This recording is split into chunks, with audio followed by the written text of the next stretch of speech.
Be careful. You might learn something. Let's go. You are now tuned in to the Factual Opinions Podcast with your host. I am Pharaoh. Straight facts.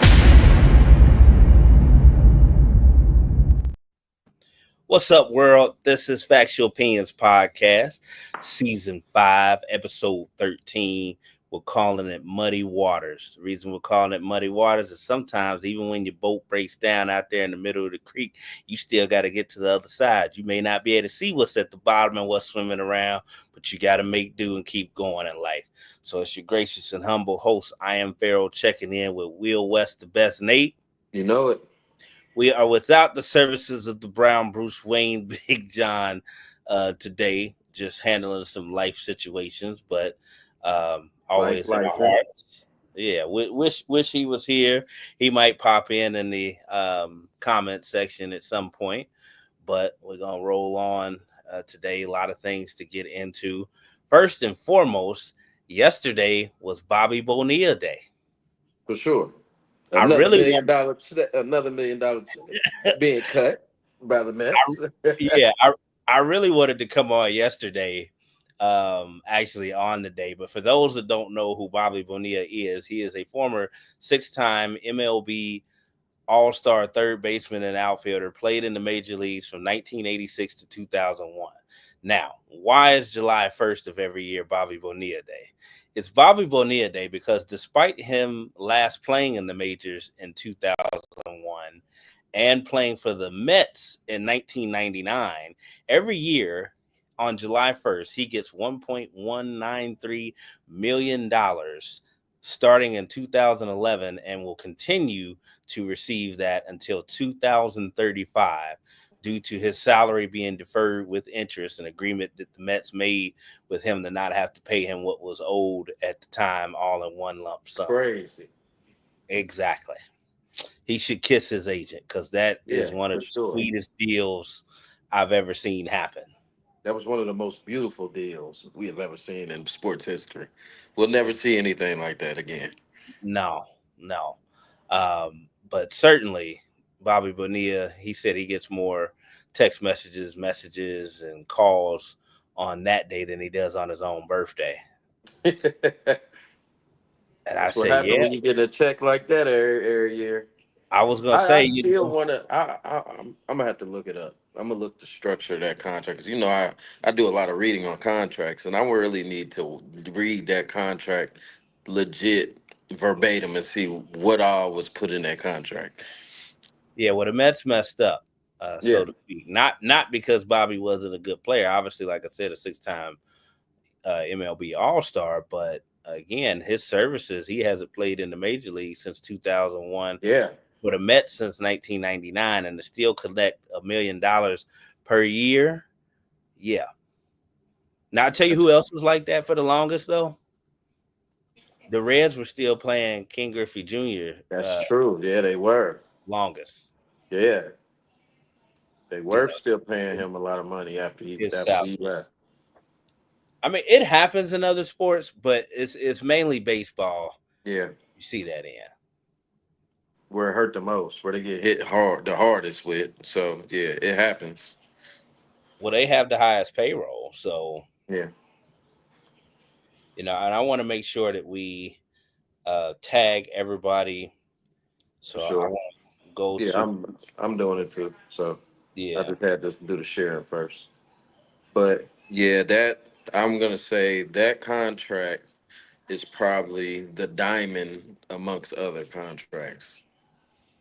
It's legendary.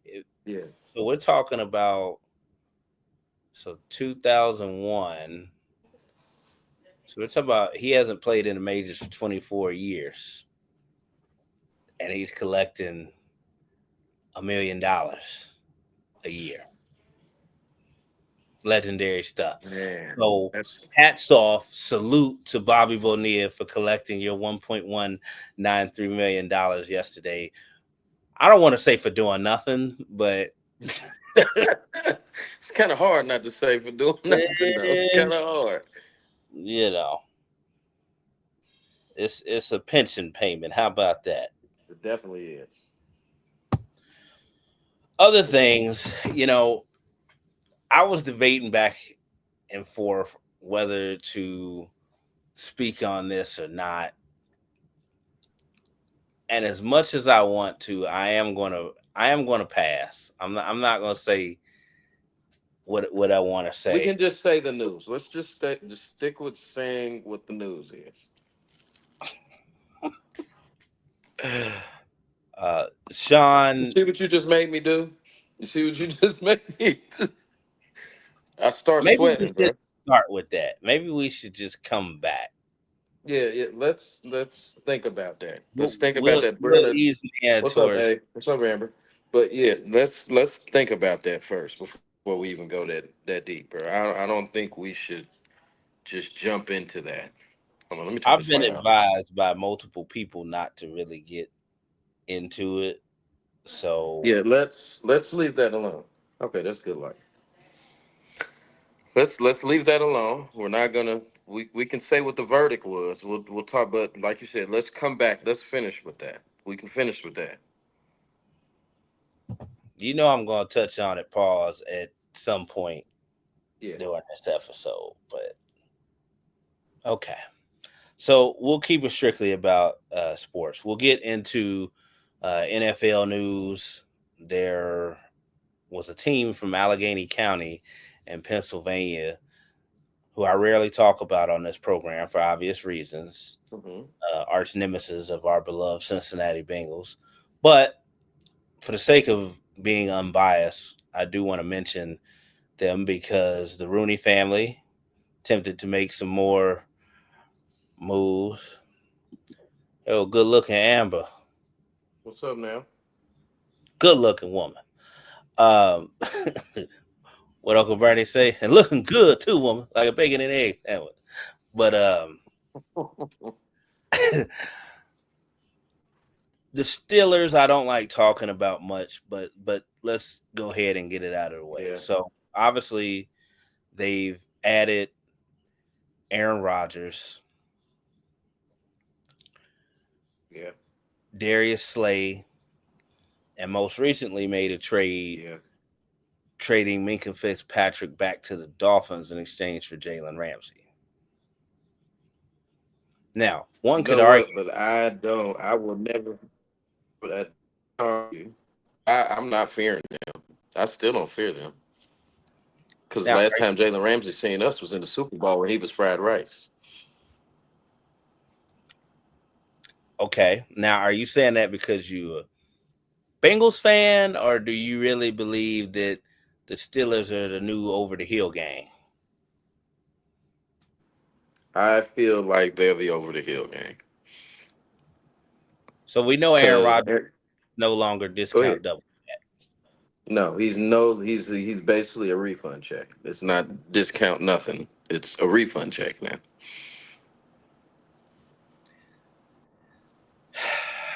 Are they better than they were last year? No. No. He says no. Mm-mm. No. The Is reason the I said they're combination? not better, because didn't Hayward retire? No. He'd So be he's better. still there. Okay. All right. I just thought I just kept hearing whispers. But the thing is, the reason I don't think they're better is because Father Time's involved. So that's my biggest argument, but I don't think Father Time is going to allow them to be a great team this year.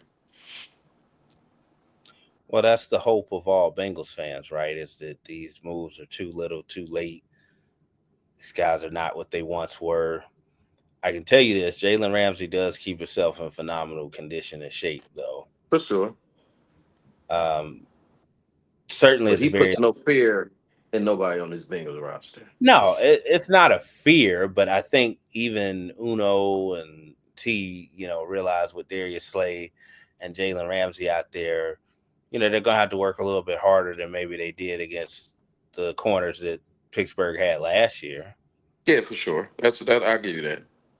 Now we'll see because, like you said, Father Time will be involved for everybody on that Steelers roster. But it was worth notating. There are other moves that are being making by teams, you got to give them credit for at least trying and not staying, pat, because the alternative could be what we have here, where we have a situation still ongoing with Mr. Shamar Stewart, our unsigned first round draft pick. And honestly, it slipped under the radar.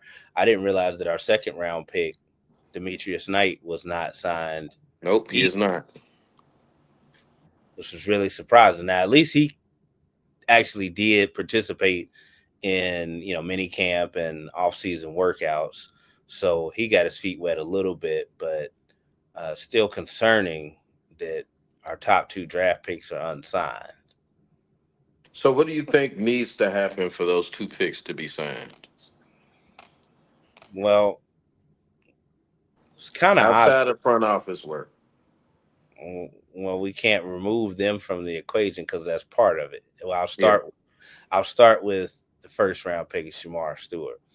Obviously, all he's really asking for is not really the monetary part, the bottom line, as far as the amount of the contract.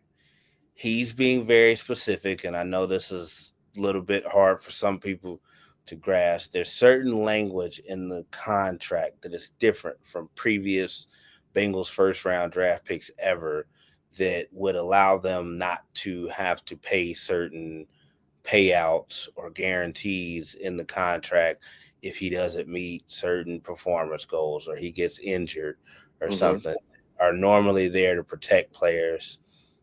And again, he is every bit in the right to not sign the contract until that is more in line with what he's wanting and the protections and guarantees are there. But we've also highlighted the way he's gone about it was terrible and not the right way to do it. Sure. But definitely is. That's the Shamar Stewart thing. Demetrius Knight as a second round pick, his is about the guaranteed money or overall dollar amount of the contract. So both, which his is more understandable than Shamar Stewart's, in my opinion. Because with a second round pick, you're still expecting them to come in and make a significant impact. You hope. Your first 2 rounds, you want those players to be able to come in immediately or at least feel some type of rotation or backup role with those draft picks. You need both of them to contribute, is what I'm trying to For sure. Certainly at the linebacker position, getting rid of Jermaine Pratt, Logan Wilson being banged up past couple years. Hakeem Davis-Gaithers left in free agency to go to the Cardinals. It is a position that you want depth. That's why they drafted him, and they drafted the 3rd or 4th round kid from Clemson as well. Which he's pretty good. The boy out of Clemson was pretty good. Yeah. In fact, I can't believe his name slipped my mind right now. I want to go ahead and look him up.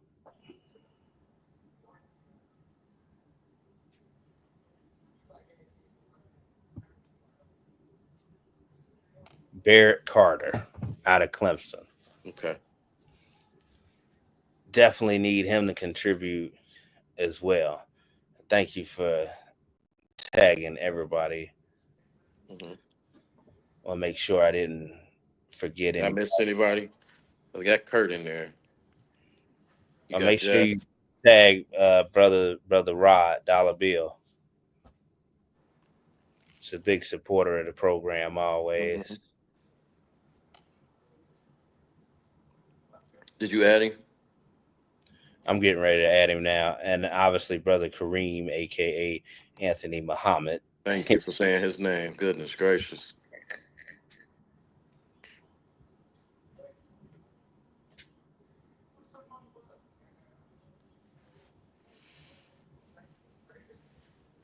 Trying to think who else. Got Big Glenn.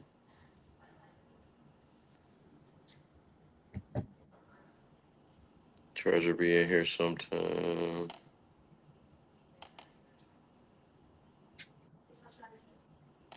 Well, honestly, I looked at the Steelers' moves, and the one thing, like I said, that you have to be somewhat optimistic, if you're a fan of them, which we obviously aren't, is that again the Rooney family does not hesitate to try and make moves. Now, whether they're too old to actually make an impact, we'll obviously find out and see.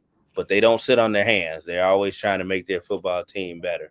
And I'm not really throwing any shots or subliminals when I say that necessarily, but They yeah, go. yeah. Yeah.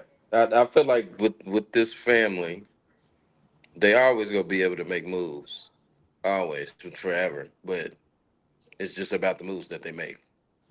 And the one thing we didn't speak on, changing gears a little bit as we transition over to basketball, I think it happened the day after our last episode.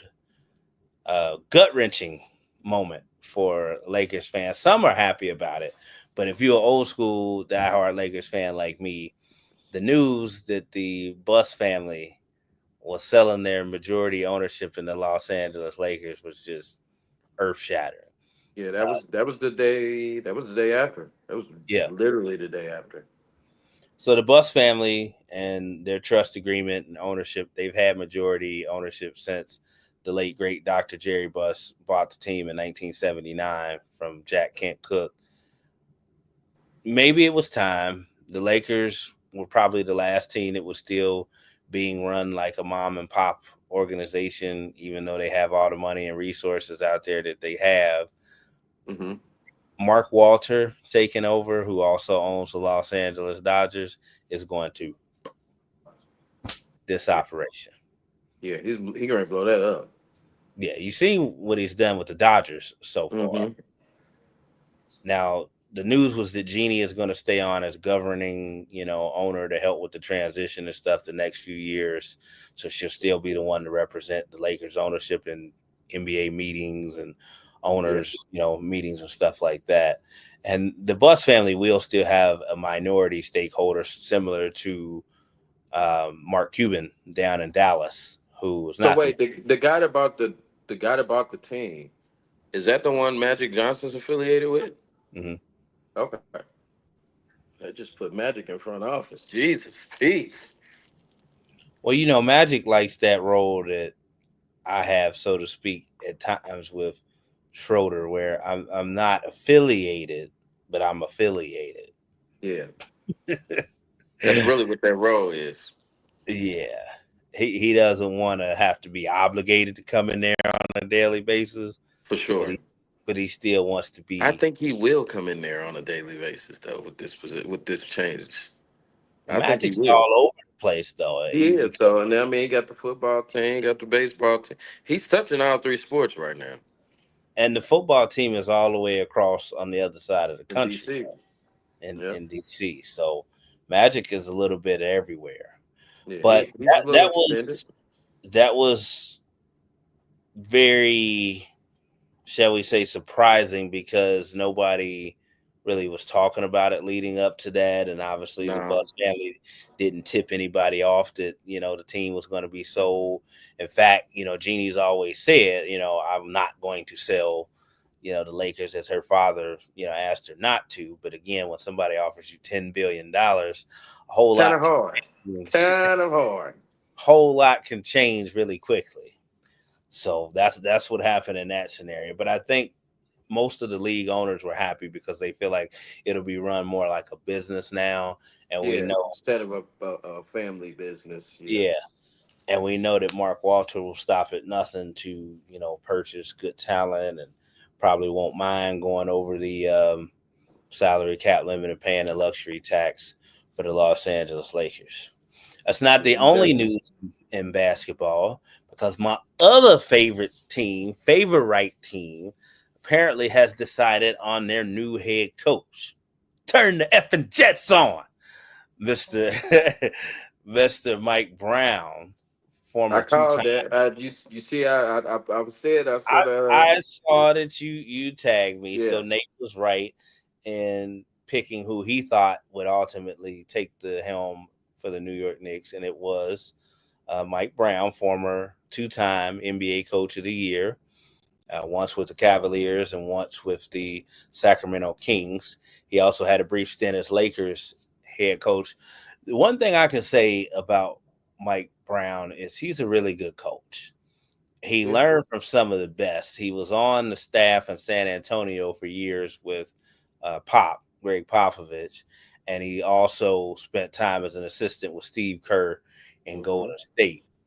But the one thing that I would like to see and hope that the Knicks do, which is no guarantee with Mr. Dolan running things, give him a chance. Let him lay his foundation, run the team the way he wants to from a coaching standpoint, because I feel like Mike Brown has gotten the short end of the stick everywhere Yeah, that for he. sure. Sacramento, he did. Vladi was fooling with him. Vladi started messing with him. Started messing with a lot of things going on, what he didn't need to do. He was in Golden State. He was in a good situation in Golden State. He was an As an assistant. assistant, yes, but I mean, as Yeah. a head coach, like I thought that he got a Even raw. in Cleveland, he got the short end of the stick. Well, of course, the first time, he was scapegoated as the reason why LeBron left. Mm-hmm. They got rid of him. Even the time they brought him back the year before LeBron came back, it was almost like he was a placeholder or a substitute teacher. Yeah, he was a fill-in, and that at that time they did it, The and he Lake, almost got him to the playoffs. yeah, the Lakers, I felt pulled the plug too soon because it really wasn't his fault No, on why they regressed a little bit, but they made the playoffs when Mike Brown was the yeah, head coach. they did. And then So, when he was like I said, when he was just in Sacramento, like they just well, he kind of just revived Sacramento. There hadn't been any buzz there for a long time, and I'm yeah, talking about even when Boogie Cousins was still yeah. playing for It's a them. long time. I think they made that was the first time they made the playoffs since 04, 05. Yeah, and they were really So building something. But yeah, obviously, they were. They just let it fall apart. yeah, they pulled the plug since on that operation. I give this is my thing about New York. New York's gonna give him a grace period of 3 years, and then they're gonna be like, "What have you done?" What's up, Tony? They're gonna give him a grace period. It's not gonna be long. Only,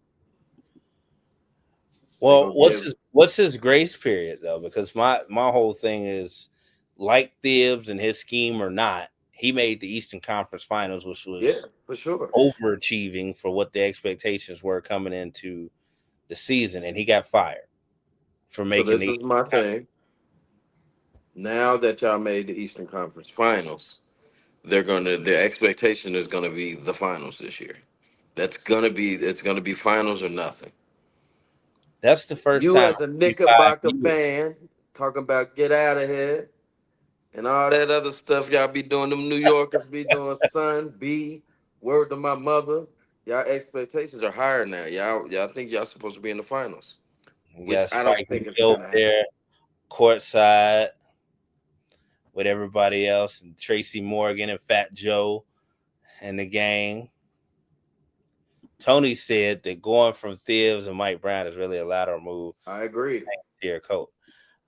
Ability wise, as a coach, yes, I agree. Now there will be some subtle differences. I think that Mike Brown is a little bit more creative, especially on. You know where he's creative at? He's creative of inserting young talent. He's really creative of doing it. He knows how to do that very well. I will say that. He did it in Sacramento. He made Huter a great piece out in Sacramento. He knew how to insert Murray when Murray was the rookie. He knew how to put his players in good situations during coaching situations. So I will say that that's something he can do due to the fact that he knows how to plug and play. There you go. He knows how to plug and play. He sees somebody fatigue. He sees somebody not doing what they're supposed to be doing. He go pull him. He go put the next man up. That's something he does do very well. I think he's more creative offensively than Thibs was too. Yeah, for sure. Yeah, that's They both obvious. Tibbs wasn't offensive. they both have a defensive background, but I know Mike Brown's history as a coach. He can draw a play up. Yeah, Tibbs can't. Tibbs will tell you to run a weave 3 times and make something happen. Tony said he'll play more guys. I do believe he's gotten better since coaching under Steve Kerr. I just don't think he's a huge upgrade. Well, I agree. Sometimes you don't need that splash hire. I don't think that's why they really did this. I think it was more so changing coaching philosophy that they were after. And from what I'm starting to read and hear, maybe relating better to the players. I just don't like when guys try to bash, coach after the fact or whatnot. Like it didn't seem like it was all that bad. I mean, Thibs did restore stability to Knicks basketball. Now, if it's just about his scheme or running guys into the ground, certainly, I understand that, aspect of it. But a lot of I guys do. coming out now saying stuff is just corny to me. Yeah, but it was some coach player hostile environment a little bit though. Because we will never forget seeing the image with Josh Hart getting into it with Tibbs on the sideline in the Eastern Conference Finals. So you can tell that had been brewing. That's been brewing all season because it's been seen numerous times with Josh Hart getting into it with Tibbs or uh, Jalen Brunson saying something to Tibbs while they're playing during the game. So it's been Wasn't that seen. because he took Josh Hart out of the starting lineup? No, because Josh Hart even went on record saying that I don't care about starting. It's about the win. That's really what it's about. Yeah. I forgot to tag Chris Taylor too. Let me get him in here. So and then another thing is I think that we got to remember Tibbs is an old school style coach, and it's his way of the road. But at the same time, this is a players' league now, and you know how this is a perfect example of saying it's a players' league now.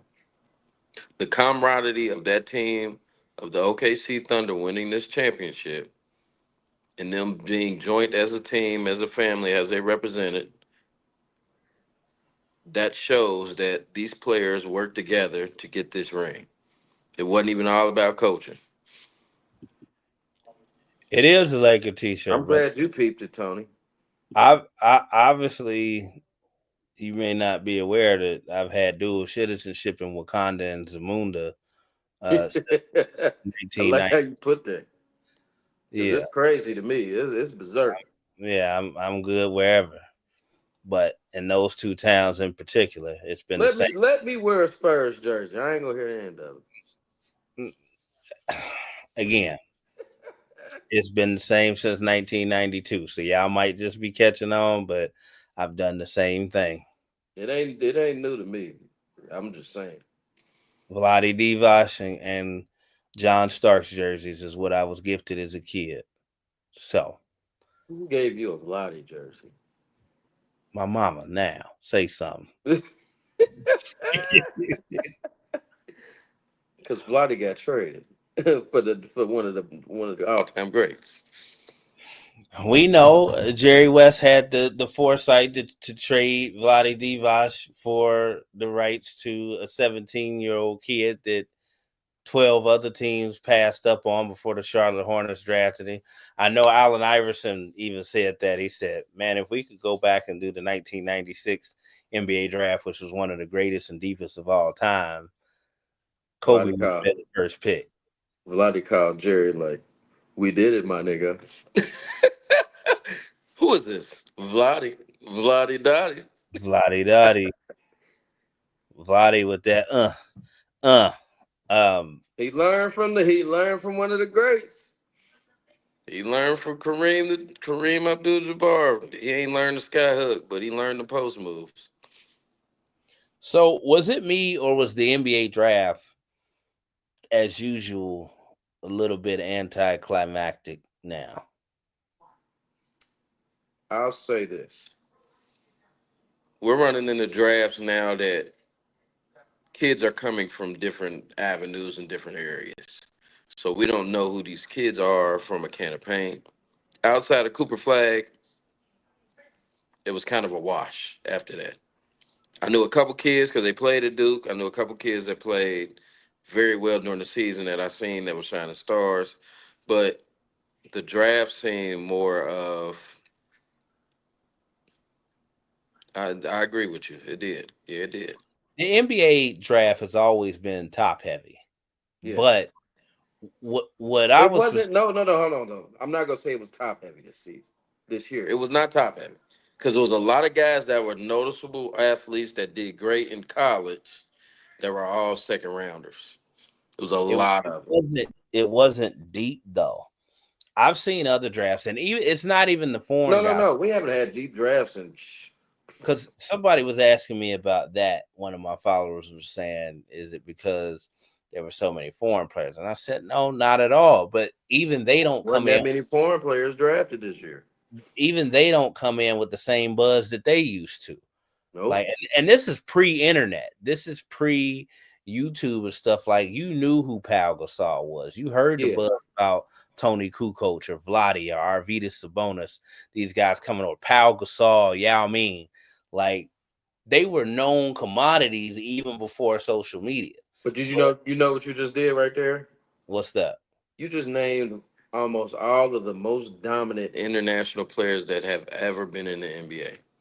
Yeah, I mean, I could go deeper than that. I mean, even guys that maybe people don't think about right away, like a Tony Parker or Manu Ginobili, guys like that were also international phenoms. Of course, we left off Dirk also, which I didn't mean to do, uh, and turned him to one of the greatest players as well. I agree, Tony. I ain't gonna hold you. I agree. The talent is not what it used to be. Only the in the next 2 years, I'm gonna be. I ain't gonna hold you. The Newport, Kentucky native TK Tylen Kenny is gonna be He's gonna be the next big thing. I'm gonna be honest with you. He's gonna be the next big thing. He's gonna be one and done wherever he goes. He's gonna choose. He got to choose by the end of the summer where he's gonna go. But Tylen Kenny is gonna be, AKA Mr. 6'7", is gonna be the next big thing to the NBA. And it's noted because NBA players already are looking at him, and he's still in high school. Well, Well, he's in yeah, he's playing that's OTE. that's another great point. I still think the guys should be allowed to come out of high school if I they agree too. want to. The whole one and done thing, that's even to me watered down college basketball a little bit, because Hmm. if you're a one and done guy, you're still going to go to one of the blue blood programs because you need to get your ish off right away to improve your draft stock. So they're still going to go to Duke. They're still going to go to Kentucky. And yes, those schools, UNC to a certain degree, have gotten the elite talent over the years more so than some other schools. But now in particular, they're not necessarily going to take a chance on a second tier program or a mid major because they need to play right away and dominate. Hmm. So they're going to go to those established schools and do that. Versus if you just let those guys that are one and dones who normally would go out of high school in the era that we came up in, just go to the league. Now the guys that are going to college are guys that are going to stay 2, 3, 4 years, and it's The going to improve. Neil deal has ruined that, though. The Neil deal has ruined that. Kids are going to college for 1 year because they know they're getting a $2 million deal, and they're gonna bust their move to the NBA. That's all they're doing. It's about who's gonna be the highest bidder to get me to come to their university and play basketball for that 1 year to see if I can get them to a national championship, and then they're gone. like That's really what's going on. like Dan Skillings leaving us to go to Baylor. Yes, for sure. Dan Skillers ain't leaving us. He's He did. leaving due to the fact that the money was there. They had the money to throw around to him. And the thing is that you see what I UC think is he doing. got, That's why I got this UC on today because I'm glad you're going this route. UC is throwing certain amounts to certain players, and I'm getting this from an inside source. My brother that lives in Atlanta coached one of the players that just left the University of Cincinnati. I'm not saying who, but the reason he left because another university offered him a lot more money. I already know who you're talking about. Yeah. So shout out to my brother Kevin Morris, but yeah, he's already told me. He said, "Yo, bro, wasn't staying if they wasn't upping his money." So if we're talking about Atlanta, then we have to be talking about Josh Reed, who left to transfer to Penn State, right? That is a fact. Okay. So because if it's Bearcat basketball, I'm on it. Because But what kid's leaving a lucrative program to go to a program that ain't getting it? brother Justin in the house. What's up, J League? Well, could it also be the underachievement on the court? And I think it's coaching more than anything. I was gonna say Wes Miller. Yeah, Wes Miller is not rubbing Not a lived up lot to of players the right way. Not lived up to the hype. There's been a lot of money reinvested in the basketball program, switching back to Jordan Brand. A lot of hype. Just hasn't really. A lot of the reason that a lot of these players are leaving is because of Rayvon Mr. Miller. Yeah. What was it? 6 kids? And 6 we kids in an 8-man rotation that left. That's this not is good. his class too. There's no more I inherited John Brandon kids. No, ain't no more inherited. This is your class. And kids are leaving. Shit, hold on. I'm gonna say this again. 6 out of the 8 kids in your rotation are gone. That's horrible. That's not good. See, and I try to keep my sources contained and not out anywhere because we both have very deep connections to UC basketball program. So I'm not going to say alum are not happy right now. Yeah, I'm not going to put anybody out there, but the guys that I've talked to, most of which played and gave their blood, sweat, and tears out there on that court are really not happy right now. Not happy at all right now. I don't blame them. You can't be mad, and I can't blame them. No, I mean, even as fans, we're not either, and I try to be unbiased even on my work on here and when I write articles and stuff. But obviously, UC basketball is a passion, and we're so close to so many former players and stuff. We know how they feel, also. So that's why I don't want to put anybody out there because some are still affiliated with the university and stuff. But this is definitely a make or break year for Wes Miller. Period. Point blank. I think he's done mid-season. That's my prediction. They ain't gonna fire him. This is my prediction. They ain't gonna fire him mid-season, Nate. I don't know. Well, maybe it depends on how ugly the start of the season gets. It depends on the start. Yeah, don't say it ain't happened before because it's happened. Well, Coach Huggins don't have a job right now. I would love to have Hugs back. I ain't even gonna hold. Man, you talk about setting the city on fire, man. What? Them games filling up. Come on. Season ticket holders are back in the building. I'm back. I would love that. I know it ain't gonna happen, but I can always dream. Yeah, I kind of feel like Hugs is ready for I'm ready to go out here and go fishing versus coaching. He might feel like he owed the city something, but at the same time, he like, No, I think Huz is done for a number of reasons, but he probably needs to be at this point. I mean, he's done everything short of winning that national championship, and I don't know what situation he could walk into and get that done at this point. But he's solidified. He's one of 2 coaches in college basketball history to win 300 games at 2 different programs. He's a 900 win coach. Yeah, I could brag about Hugs all day, but we have other things to move on and talk about. One other thing I wanted to talk about is college football.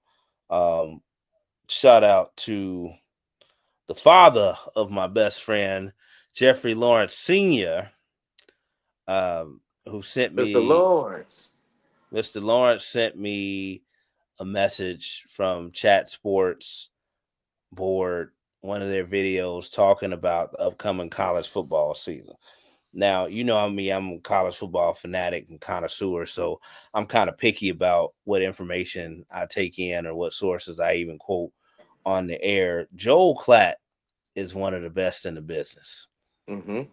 Not just a broadcaster, even his podcast and his Yeah, I show. love his podcast. His podcast is pretty good. Man, how knowledgeable he is, and how he can do it really without any bias, honestly, which is something that a lot of guys struggle with. But he was talking about how the game, again, is going to be the Feast de la Resistance this year. I was wondering because the Harbaugh kids are kind of trickling out, or most of them have already gone, left, graduated. So it's up to Sharon Moore, however the hell you pronounce it. I don't care to pronounce it Yeah, correctly.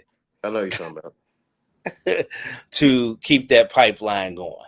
One of the biggest stories of the offseason was Bryce Underwood, the number one player by ESPN's ranking. He wasn't unanimously as far as the other outlets, but as far as ESPN, quarterback from Michigan, all everything, 5-star, this and that, was slated to go to LSU before he decommitted because he was offered $10 million from Michigan to stay at his home state. Famously got on some podcast or platform with LeBron and was saying, "Oh, Ohio State is done for, the next 3 years, blah, blah, blah, blah, blah." He ain't gonna stay 3 years. Well, he has to in order to be eligible for the NFL draft. But my thing is, that's assuming he starts right away and day one that he's He's talking gonna be about. ran out of Michigan. It wouldn't be the first time. People talk about Kyle McCord getting ran out of Columbus, and rightfully so. Uh, we know Michigan's history of doing that with Tate Forcier and a few other people, and the guy that some people refer to as the GOAT. We know that Michigan tried to replace him 3 times when he was in college with Steve Dreisbach, Brian Griese, and Drew Henson.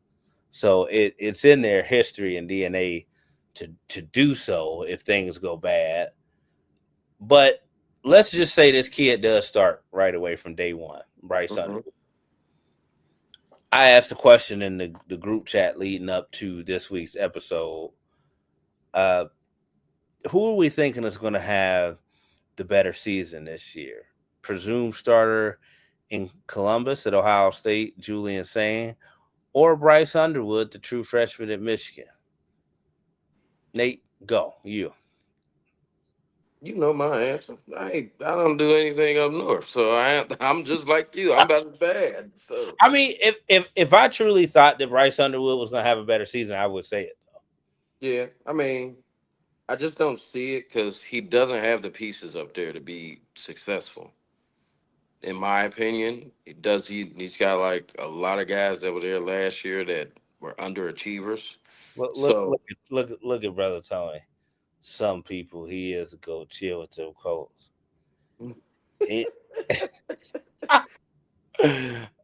Okay, in your opinion, brother, because your GOAT was a system quarterback. So some people think my GOAT was a system quarterback. It just depends. But there are people like myself who are always going to feel like Joe Montana is the GOAT, and he'll never get us to say anything different. But, honestly, both people that I think are the GOAT, or people say typically Joe Montana and Tom Brady, some people wouldn't even say it's them. Some people believe it's Peyton Manning or Dan Marino or John Elway. And if you say I think John Elway, I don't know who said it before, but I said I think it's GOATs of certain eras. yeah, but Is that that era with the true yeah. gunslingers, all them that I just named, and I left some people off: the Warren Moons, the Brett Favre's, Troy Aikman's. That era was pretty serious. Yeah, it was. It was. I give you that. Add Because Jim Kelly in Randall Cunningham was his team wasn't the best, but he was definitely a problem. well, Randall Cunningham is my favorite quarterback of all time. So Yeah. don't give Yeah. me the good up here about scrambling Randall Cunningham. Yeah. He But was a GOAT himself in his time. So Tony said we're gonna have to debate this live, man. You are hey, more than welcome if you want to yeah, come on one episode. I'll send you the link for sure. Um, depends on how Shamar Call plays this year. The pieces are there. See, when you say the pieces are there, and this isn't me being a that team up north hater necessarily. mm-hmm. When you say the pieces are there, I flash back to my childhood, and maybe I shouldn't do this, but this is why I get pissed off and have been the last 4 years, because I know that they're not a better team than Ohio State, at least talent wise. They have a system and a style of play that they've mastered. Ohio State built their team to win national championships and compete with the SEC. Michigan built their team to beat Ohio State specifically in the ground and pound style that they play. I was just going to say it's all about ground and pound up there. Shortening the clock, taking away possessions from Ohio State's powerful offense. It's built specifically to beat them. And Ohio State has done a good job in falling into that trap and trying to prove a point and be tough the past few years to allow that to happen. But the point I'm saying is the teams that I grew up watching from that team up north, I don't think any of these teams were better than the top end Lloyd Carr Michigan Wolverine teams. Lloyd Carr had pieces on both sides too. When Both I sides look of the out ball. there, there's no even at receiver, like there's no David Terrell, there's no Braylon Edwards, there's no Marquise Walker. For that matter, there's no Justin Gallion, out there. I don't Anthony Carter, no, definitely. Even at tailback, they have, and I don't want to say this in a disrespectful manner, but they have a bunch of Chris Howards or Plain Jane, running backs out there. Like there's no Chris Perry, there's no Mike Hart, there's no Tyrone Wheatley, there's no BJ Askew, no Anthony A-Train Thomas out there. It's definitely not as flashy, because I used to, even as a Buckeye fan, I used to watch Michigan every week. One, because I wanted to be prepared at the end of the year in case I knew we really couldn't beat them. I didn't want to be surprised. You was trying to make sure they couldn't beat your team. That's really what it was. But nah, I did. But they also used to play an entertaining brand of football, whether you liked them or not. And even defensively, like I look out there, and of course these guys I'm naming are greats and All-Americans and stuff, but like there's no Leon Hall, there's no Marlon Jackson, out there, Ty Law, there's no David Harris or Lamar Woodley, out there. They haven't had a top tier guy that like translate to the NFL in a while. And that's my Somebody thing. that was like a threat, like a real live threat. Like that's my thing. Like they play well. Hutchinson was the last one, and he was a defensive end. They play well together. They play that system. They know what they're doing. They get those big Michigan offensive linemen all wear them knee braces and stuff, and just find them in the backwoods of Iowa or like the back countries of and don't get me wrong, a country that we don't go to, a city we don't go to. Right, but don't get me wrong. Like I grew up somewhere. Yeah, I grew up on that style of football, smash mouth Big Ten football. So it's not that I'm opposed to it. I'm just saying, like, there's no entertainment value to Michigan football now. Michigan football ain't never been entertaining. They had some teams back in the day that had shoestrings. No, that wasn't entertaining at all. The Rich Rod era.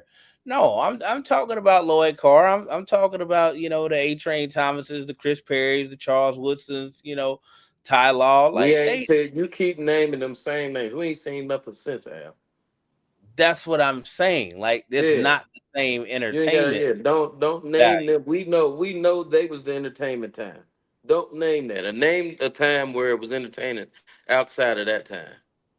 Tony said, "Oh, no doubt. At least offensively, I agree. We ain't had great receivers in years. Underlies Nico Collins. Yeah, there was a period where y'all had three guys. You had Nico Collins, you had Donovan Peoples-Jones, and I forgot who the third wide It receiver. wasn't no quarterback. Yeah, to get him the ball. But also that was the style that Harbaugh was playing, at the time.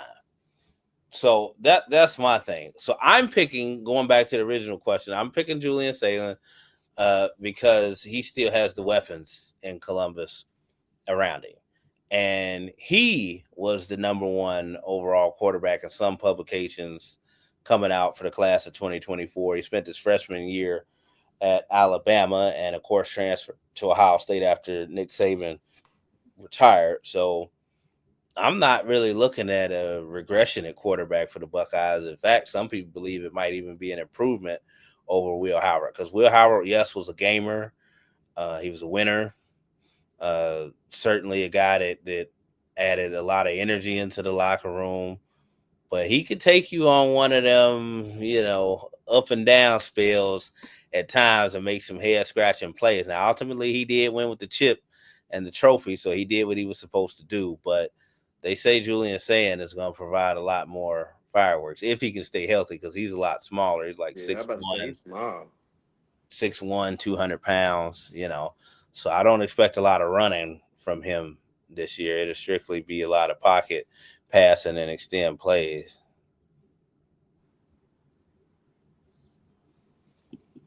We go see what they do.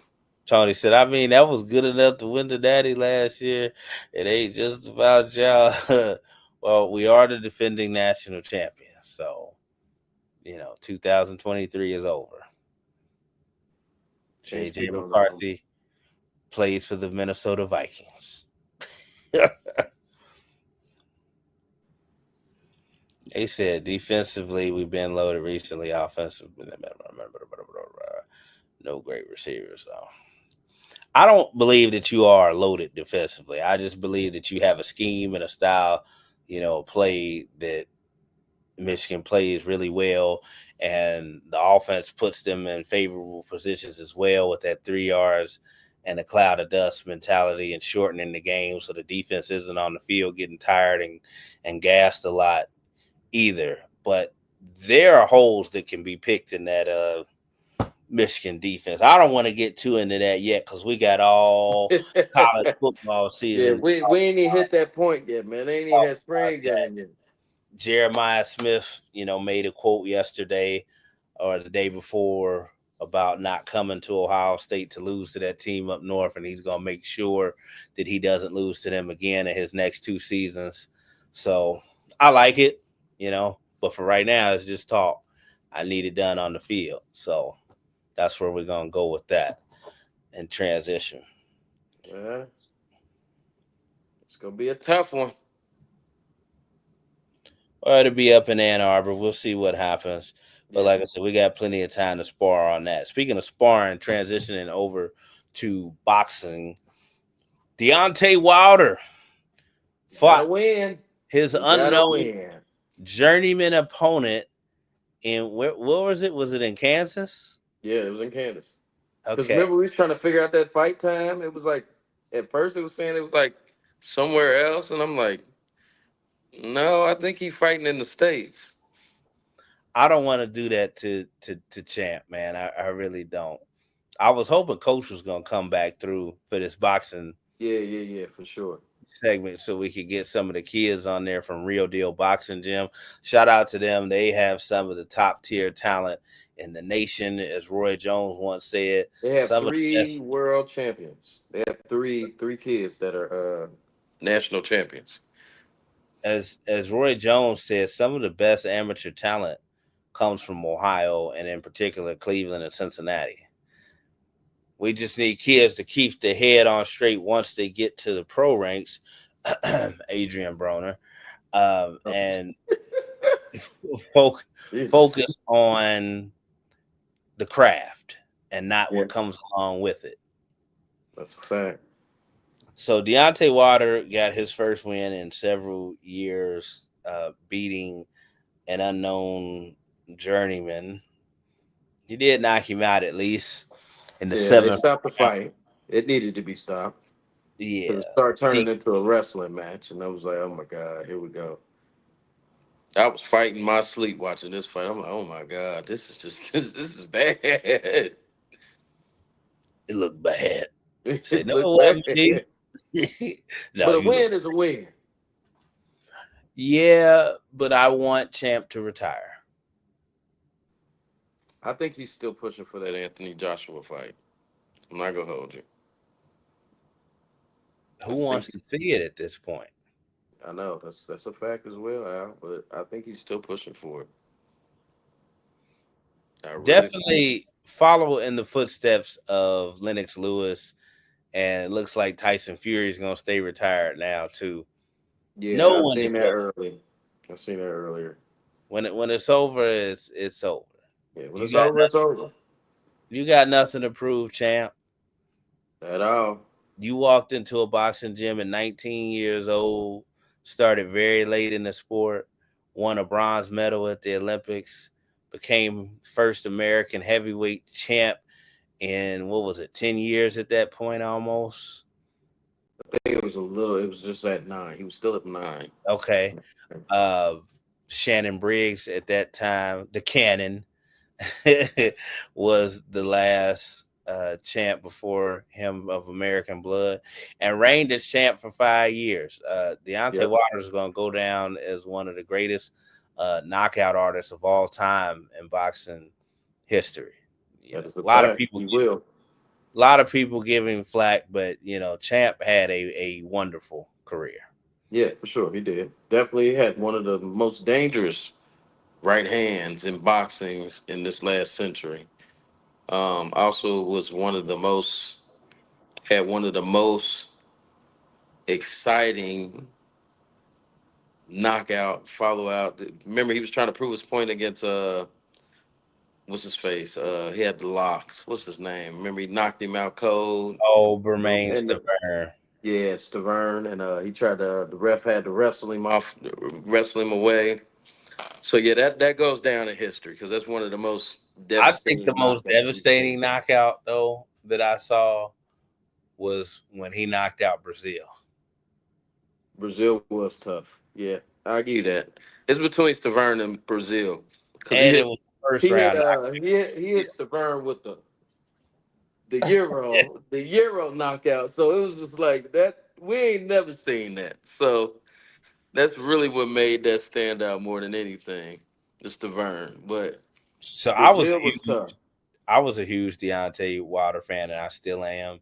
I want him to preserve what's left of the legacy and go ahead and retire, man. Like, don't get yourself out there and get But knocked now that out. you said your boy is staying retired, Anthony Joshua and Deontay Wilder don't sound bad now.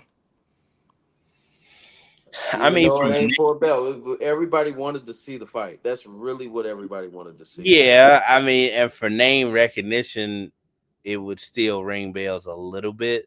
Hmm. But honestly, Deontay at this point will probably knock Anthony Joshua out because, again, we talk about another guy started with great potential. As I said, athletically and skill wise, I still felt like Anthony Joshua should have been the undisputed heavyweight champion of the world, but he was never the same after Andy Ruiz knocked him out. Nah, he wasn't ever the same. And Just then when really Usyk and didn't. then Usyk got his hands on him, that made it even worse.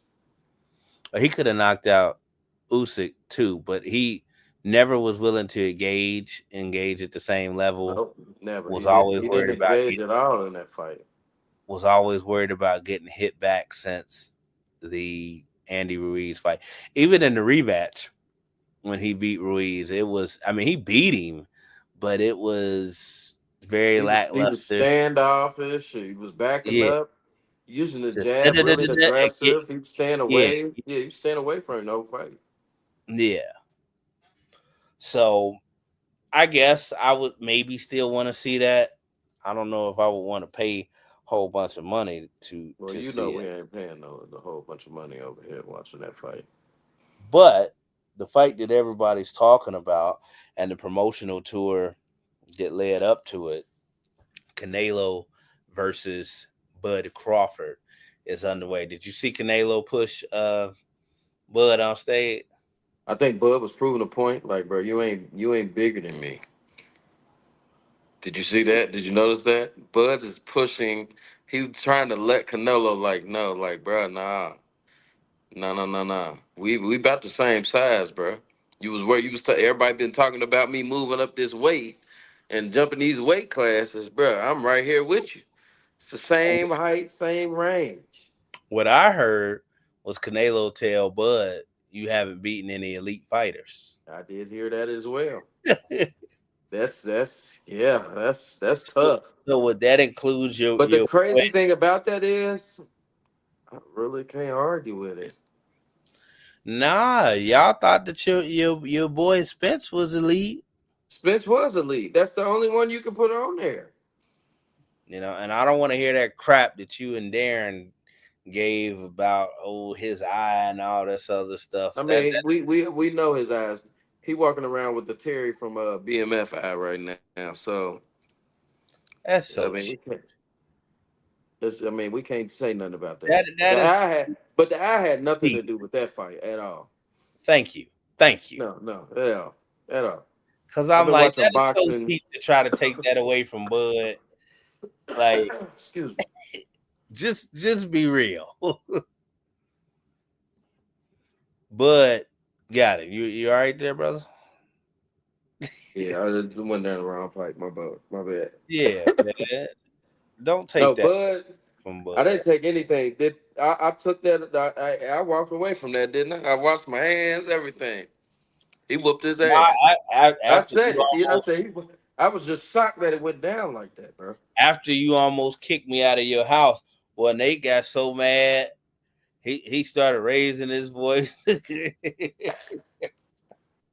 Yeah, I was bothered. That bothered me. I ain't even gonna hold you. I felt like that was my brother. Yeah. But no, like, but after the fact, the aftermath. I had to watch the fight again just to look at it again, and I was like, yeah, he wasn't no problem for that fight.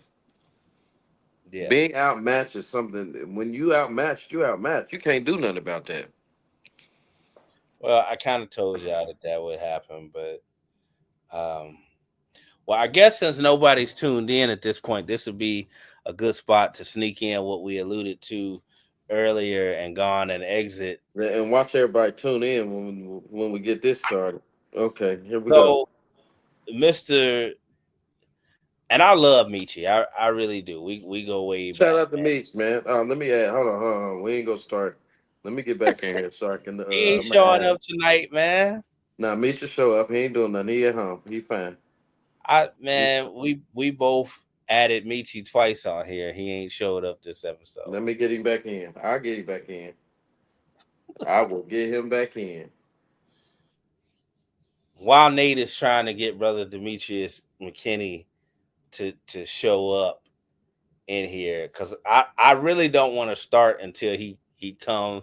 But like I said, I wanted this to be a quick episode. We talked about everything that we wanted to talk about. I want to get this in and get out, and we'll move on. We may come back even next week instead of doing bi-weekly like we normally do. Hold on. Let So me. He go get back in here real quick. Hold on. Nate they tried to get Michi in here. Yeah, let me get him in here. Oh, my bad. My bad. I got to use the other phone. My bad. Brother Meat, show up, man, so we can go on. Okay, so I'm gonna just go ahead and get into it. So, big news today out of New York City. New York, New York. All right, I'm back. I should we Al, really even tread do this? lightly, please. Can you tread lightly, please? Yeah, maybe we shouldn't do this, but Tread lightly, please. so the verdict was See, read. look, and here we go. Here go the numbers going up. Here we go. Go ahead. The verdict was read, and the Sean, I'm not gonna call him Diddy, Sean Puffy Combs There case. he is. He's there. I told you. Yeah, Michi showed up finally. I was waiting for you, brother Michi. And first of all, what I'm gonna do is tread lightly, and I want to make the disclaimer that myself, nor Nate, nor Big John, nor anybody affiliated with the Factual Opinions podcast brand condones domestic violence or anybody being forced to do anything against their will. Let me throw that out there. We ain't leaving you alone. You just got to listen to what we got to say. But that wasn't what this trial was about. Nah. Unfortunately, he wasn't on trial for assault or domestic violence. This trial was not about whether you like Sean Puffy Combs or him as a businessman or entrepreneur or music mogul. It has nothing to do with it, although that's what people are trying to make it about. It has nothing to do with the crab in the barrel mentality of our nationality that runs rampant in our community.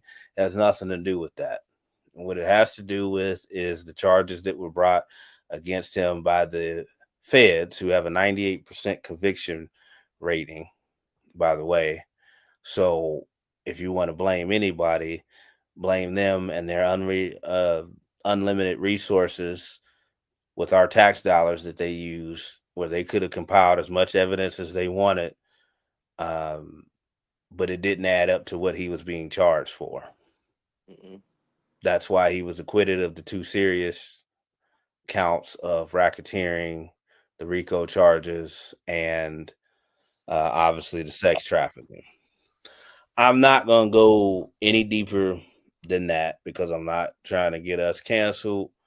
I don't really care about pissing people, off, but it's not about him as a celebrity or any of the other comments that I have heard or seen. It's also not about some other stuff that I've heard people say, well, he's done so much other stuff in his life. So what? That means convict him of some shit he didn't do. Now, the stuff that he's done, he should be held accountable, for. But it was reported that obviously bail was denied too, so he's going to remain behind bars and awaiting sentence. I'm gonna say this. I'll say this is the only thing. But no, I want to finish that though. Go ahead. He's I'm gonna let still you finish. Go ahead. he's still behind bars. He will be until his October sentencing, for the prostitution charge that he was convicted. And I really don't want to get too far into that and apples and oranges and so forth, and what people do in their bedroom should remain private unless somebody's being forced to do something against their will. That's all I'm going to say. Okay, so you're saying what you're saying. There was a lot of things. You said that things should have been left in the bedroom. There was a lot of shit. I'm sorry. I'm gonna cuss a little bit. There's a lot of shit that was released and it was recorded. It was on videotape. Mm-hmm. We don't know about the freak offs. We didn't see the videos. But I guarantee you in the next 2 years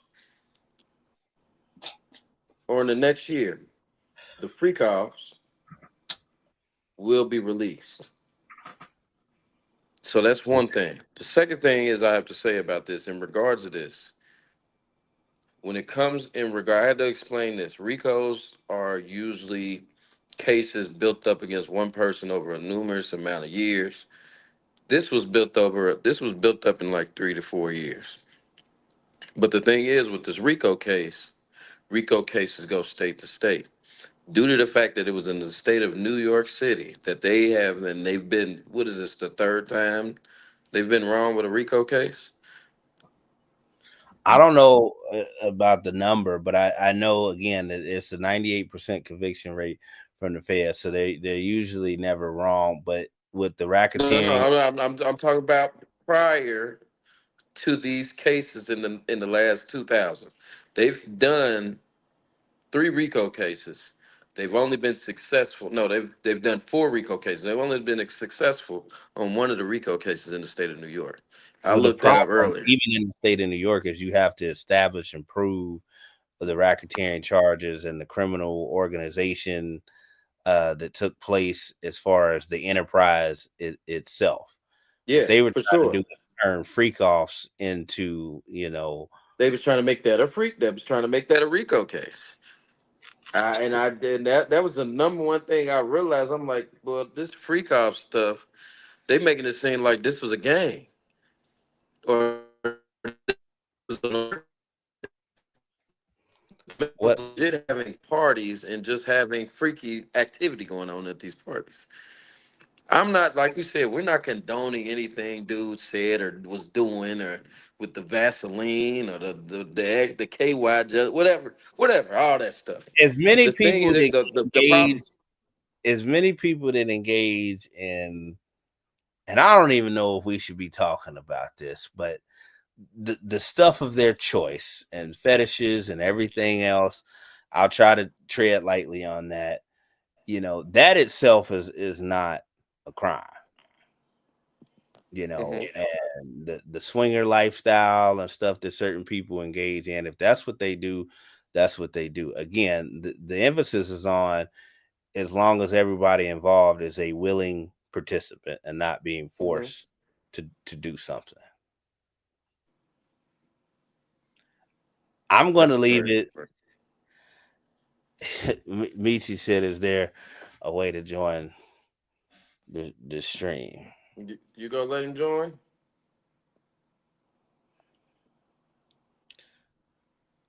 Um, let me see if I can send it. It depends, Michi. Now I'm gonna send this to your messenger. But again, I'm not trying to get us canceled. But I did see your comment earlier, your post that Miss Montgomery teased, and everybody wanted to like and make it about people worshiping celebrities, and that has nothing to do with factual evidence being proven and the specific charges that were levied against him. That the federal government again had unlimited resources and investigation power to prove and didn't, because what he was being charged with was not true.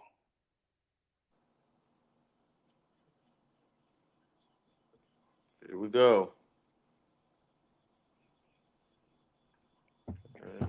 Ronnie, I don't know who that is.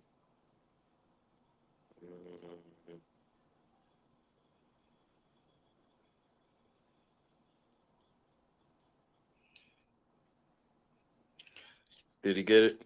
Yeah, I sent it to Meech, so come on and join, because we're gonna be getting out of here in a little bit. I want to let Brother Michi say his piece. Let me see.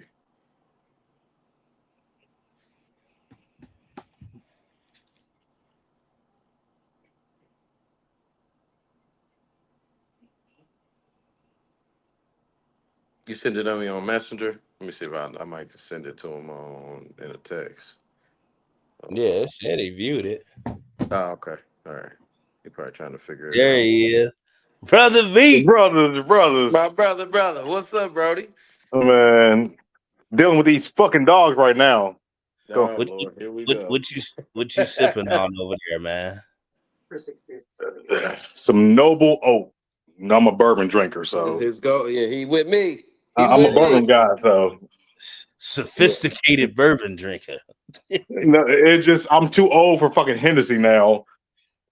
Can't Or handle it. He can't handle it. I That's can't all. handle that shit no He more. can't And handle it. listen, Alex, bro, we went to Houston a couple weeks ago, or like a month and a half ago. Yeah. Dealing with these niggas in Houston, never again. Hey, hold on. Like First of all, ever. don't put me on. I kept us where we were supposed to be.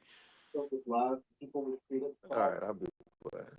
Thank you. It's Thank you. just say y'all ain't young no more, man. We ain't young We no more. not young no more. This nigga already 40. I'm pushing 40. I'll be 40 in October. So it's but to the task at hand. Okay. Yeah, go ahead Okay, and speak there we your go. piece, bro. All right. Speaking of this trial that's going on, I'm gonna tell you right now, I have not kept up with the ins and outs of everything that's been going on because I've seen enough, I've heard enough.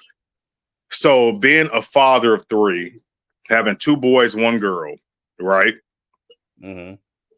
To hear the absolute bullshit that he manipulated these young ladies to go through. So, okay, everybody has free will, whatever. But when you're in a position of power and you can say, I want you to do this, that, and the third, you have a certain influence over individuals.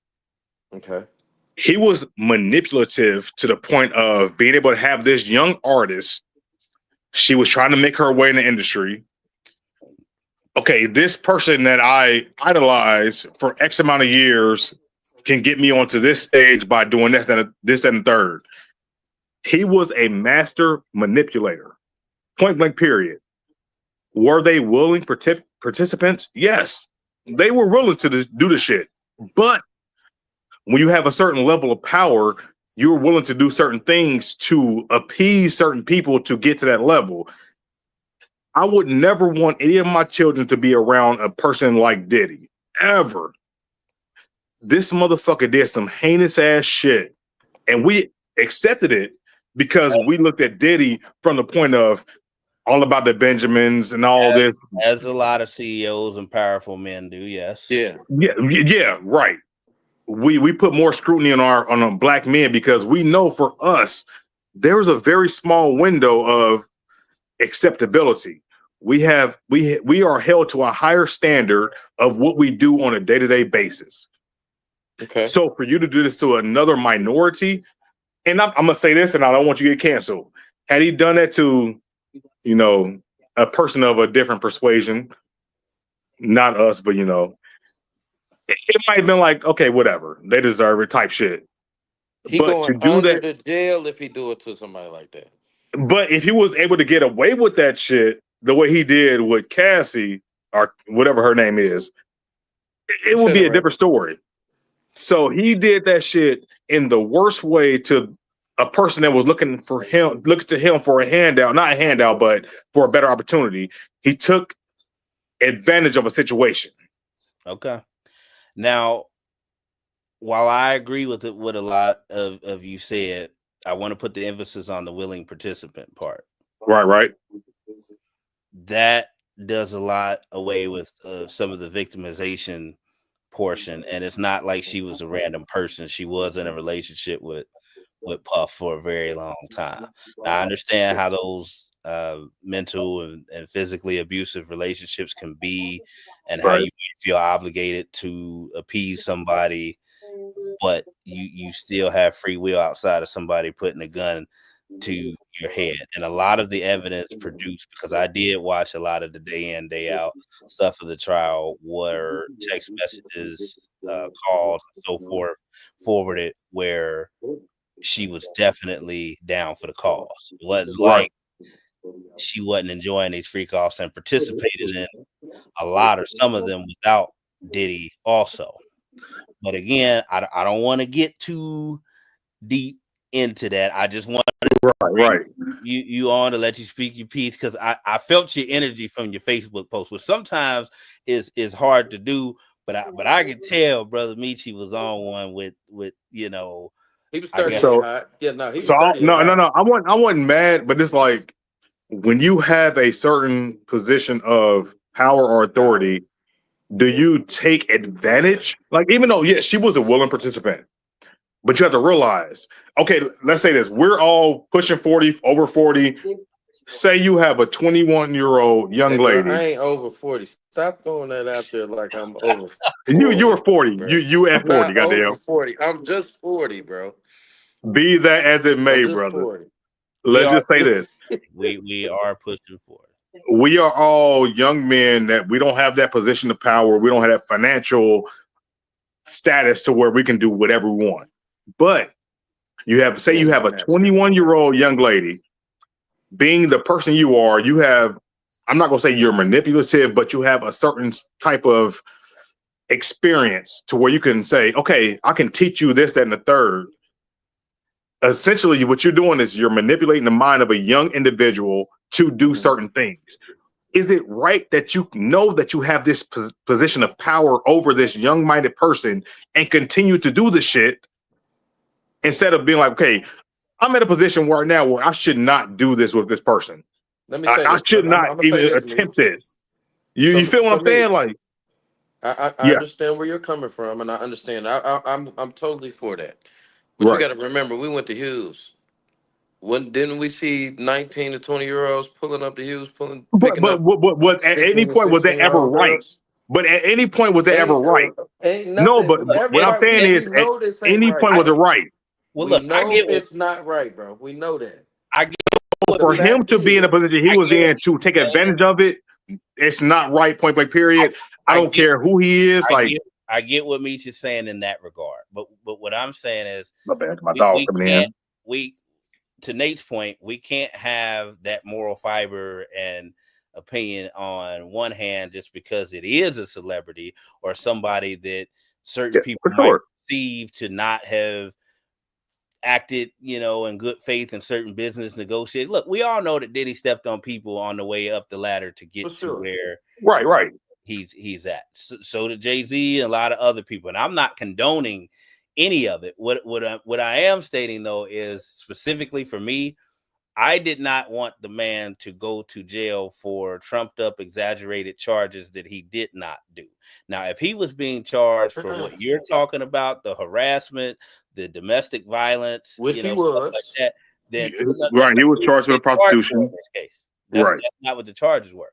If that was, it would have been case closed. Even his lawyer said, because there's no disputing that. There's video evidence of that. And I didn't even need to see the video in the hotel to know that Diddy did that. And a lot of other, I mean, let's be honest, it was part of the hip hop culture that, we grew up in. Not saying that anybody condoned any of that, but Right. them CEOs and rappers, constantly had domestic violence situations and so forth that, we saw and knew took place behind the scenes. But what I'm saying is because it is Diddy, because it is what I considered to be a witch hunt by the federal government, what they were trying to weave in, his bedroom exploits and make that into a racketeering, sex trafficking operation. That's not what happened. So were some of the charges bullshit, trumped up? Absolutely. yeah, for sure. Absolutely. But we still cannot say free Diddy. Forget what they're accusing him of, because when it comes down to it, he still did some heinous shit. We still got to hold him to the standard of you need to be better. You need to do better for the black people, period. There was a guy here in Cincinnati. Prostitution charges that they are going to get him on, and that he's probably still going to spend more time in jail for. Yeah, for sure. That's what they said. The max was 10 years. Well, but he had 2 charges, so it's like 20 years combined. So, but there was some guy here in Cincinnati. There was some guy in Cincinnati like 2-3 years ago was doing some shit where he was like holding women under their will, like against their will. Yeah, I remember that. So everybody rallied against him. Yeah, we got to get him locked up. Keep that same energy for these celebrities. You cannot give them a pass just because they're a celebrity compared to the average everyday Joe. I do have to be careful, Brother Beach. But what I'm saying is as far as even the prostitution charge, when people have their fetishes or what they want to watch or engage in, we see that every day on Pornhub and OnlyFans. It's like to each their own, right. And everything else. And I'm not condoning anything, but I know, to me, in my heart of hearts, I'm looking at, even if Diddy did have certain fetishes or kinks that he was into, or he brought in sex workers to do this or that, how is that really any differently than what Hugh Hefner did for the majority? I was just getting ready to say that. And it's not. No, it's not. Hugh Hefner should have been locked up back in the 70s. Yep. I'm in complete agreement. Made it into a legal enterprise. But the problem is the onus for us is different than for them, and it's a problem. Yeah. It's a problem, like through and through. Just because it's not right for us doesn't make it right for them. It's not right for anybody. Right. But we cannot let up and just say whatever. He's one of us, and we can just. It's not right for anybody. Point blank. Period. And we cannot accept it. And I definitely want to make the distinction in case anybody tries to snip it, what's being talked about. I'm not saying that at all. And Right. people know me. They know my history and admiration for Diddy. I'm not For sure. hiding that, but at the end of the day, I'm saying that he should be held accountable for what he did. I don't want him convicted for what he didn't do. And it's always amazing with our people who are so quick to throw that race card or conspiracy theory out there, oftentimes when it really don't exist, and that's not the case. But when there's a clear smear campaign for whatever reason, you know, whether the person brought it on themselves or there's other stuff, the liquor distributor, the political party stuff, when there's one clearly in front of your face, people don't care, or at the expense of cracking jokes and joining in with 50 Cent, don't give a damn. Right.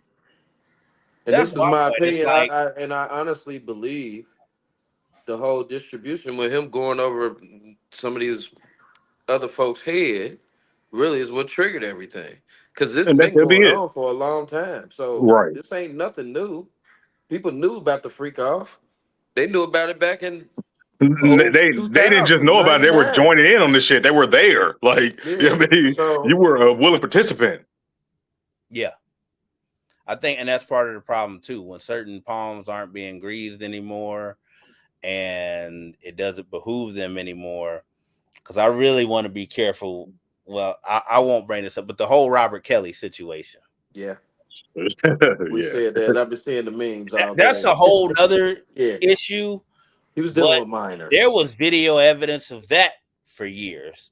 Yeah, But But when he was winning Grammys and making other people money, you know, people turned a blind eye to it. Not that it was ever right or should have been condoned. That's not what I'm saying at all. But I really have a hard time with how many people could be considered co-conspirators or knew that certain stuff was going on.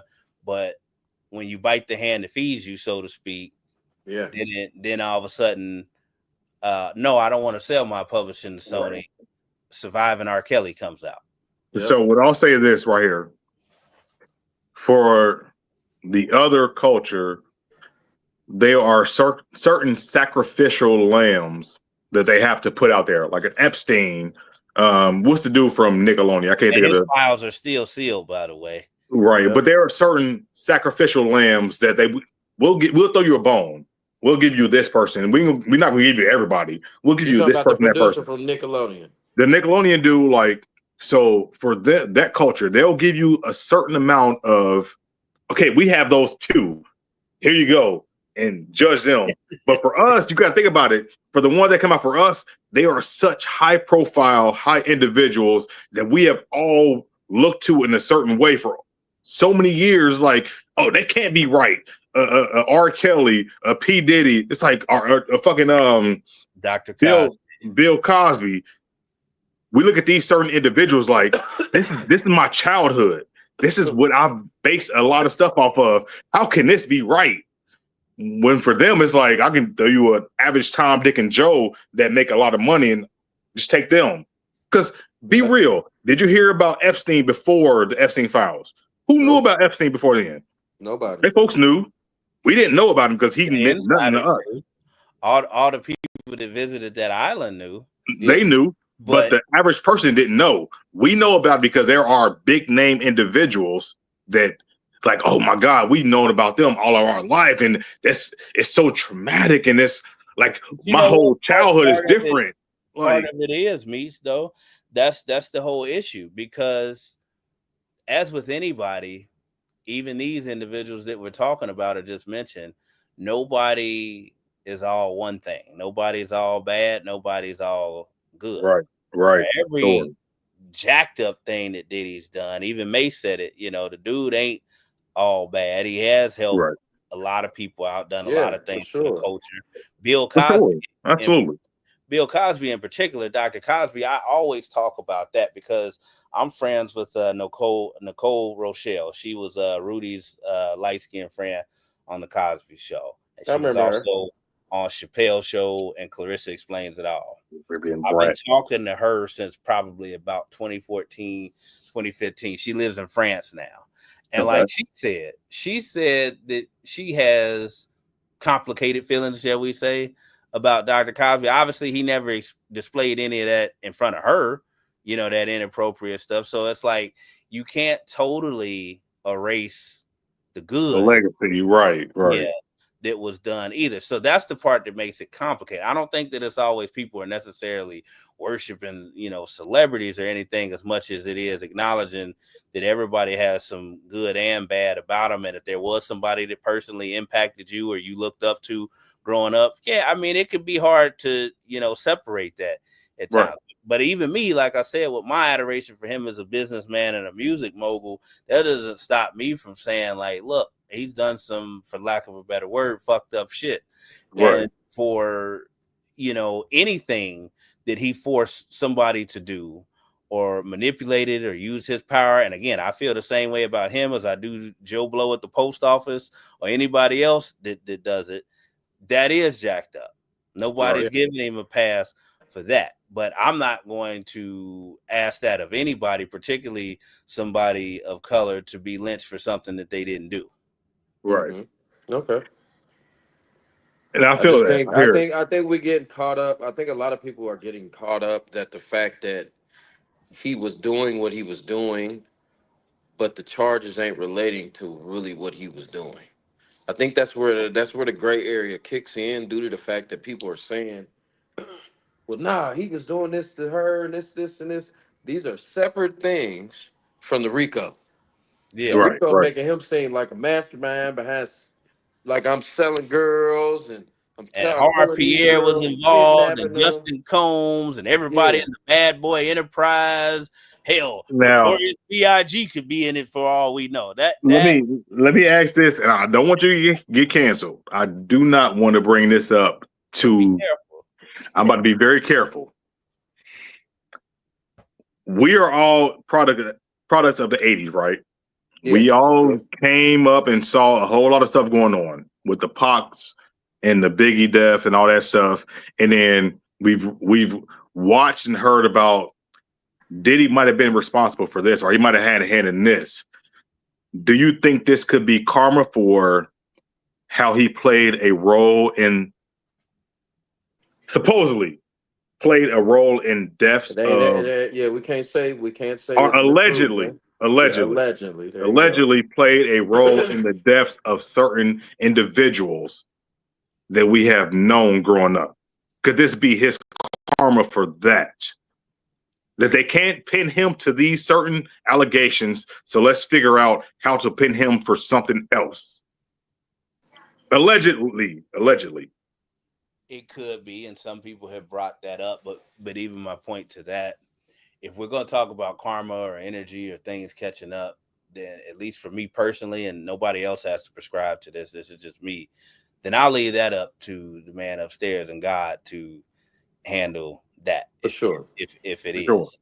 Because ultimately, whether it's on this planet or not, everybody, I feel, will have their day to pay the piper, and For sure. for your sins will catch up to you. It could be a lot of that.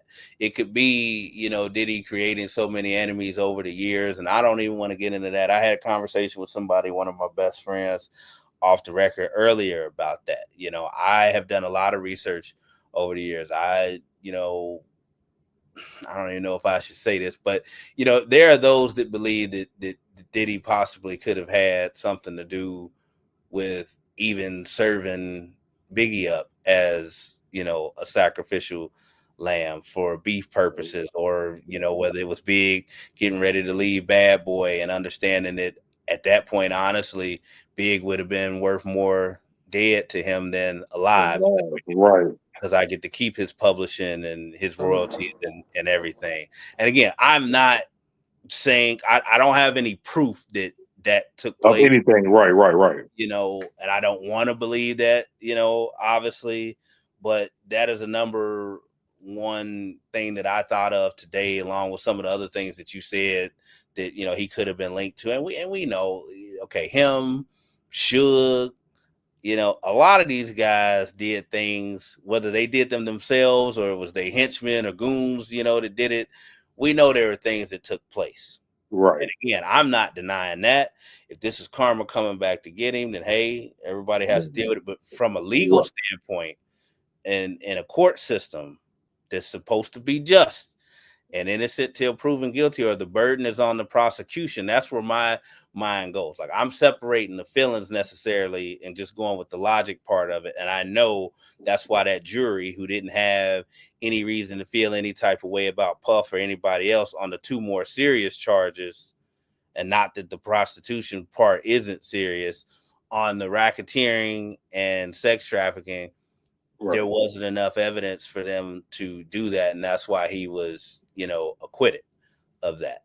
Now, so is it karma? It very may well be, but that's not my job. I'm saying me. Everybody's entitled to do whatever they want. My job to try to determine that or say he deserves this based on da-da-da-da-da. No, if he deserves anything, let him be taken down for something that's factually proven. Enough evidence shows that he did. Like I said, if they had to charge him on domestic violence, it would have been a case closed, issue from jump. So I think my whole problem with the whole ordeal is watching the video in the hotel of what happened, allegedly, of him dragging her up and down the hallway. Point blank period. I don't care what was going on around the situation. The father in me, had I seen my daughter going through that, Puffy would have been dead. The moment I saw that, the moment my daughter would tell me what happened, you're fucking dead. Point blank period. I don't give a fuck. You're not going to make it to the court of public opinion. So watching the video of that transpire, and then hearing all the shit that's coming out, and people have been saying for years what's been going on in these Diddy parties, the totality of that, and then watching people on social media, free Diddy, he was wrongly accused. It hit a core with me, because y'all look at these celebrities and y'all grant them this type of immunity to fucking reality. Let me been the one doing all this stuff. Let me been inviting people to my house and we doing all this extra freak off shit. You wouldn't have needed all the evidence that they're looking for. The preponderance of evidence wouldn't need to be there. Point blank period, somebody accused me and it's a wrap. But because you're a celebrity, you have all this money, everybody's looking like, well, give him the benefit of the doubt. This is Diddy and all.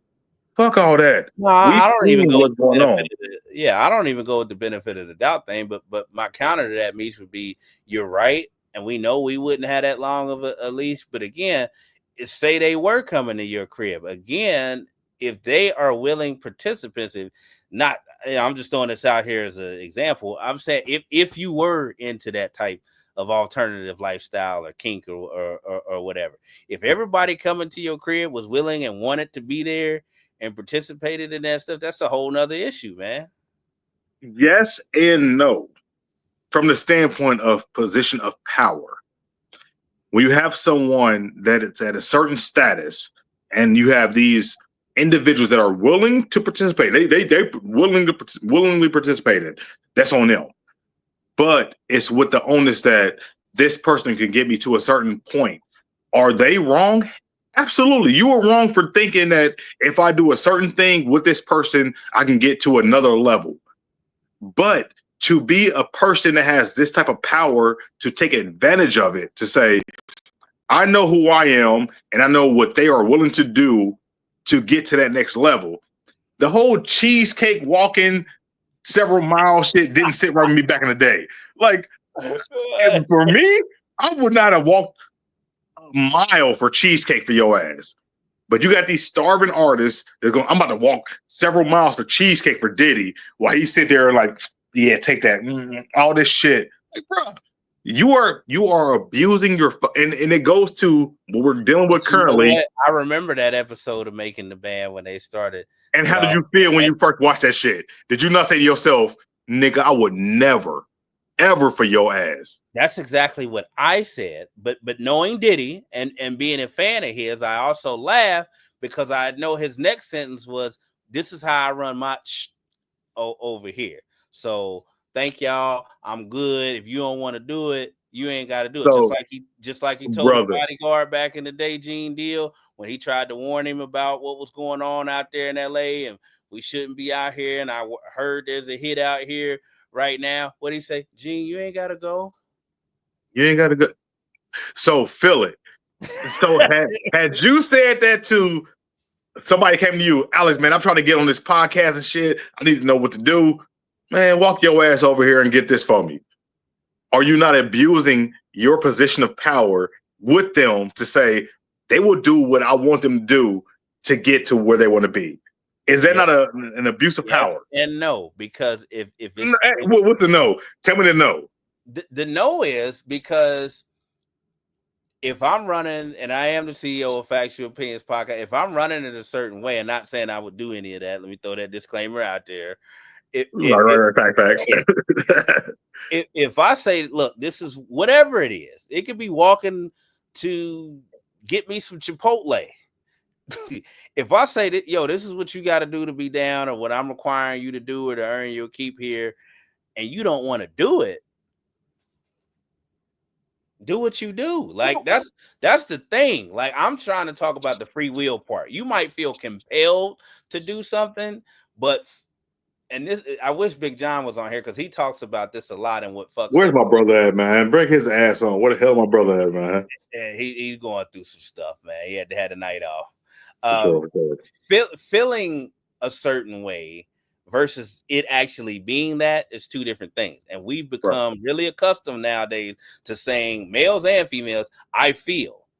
Well, just because you feel a certain way or you feel under obligation, I didn't make you. I might imply it. You might know that you might not have a job in the morning. Look, we all done been through that. For sure. You don't have to do that. If I'm not physically putting a gun to your head or physically making you do something at the end of the day. Now, and I hear you.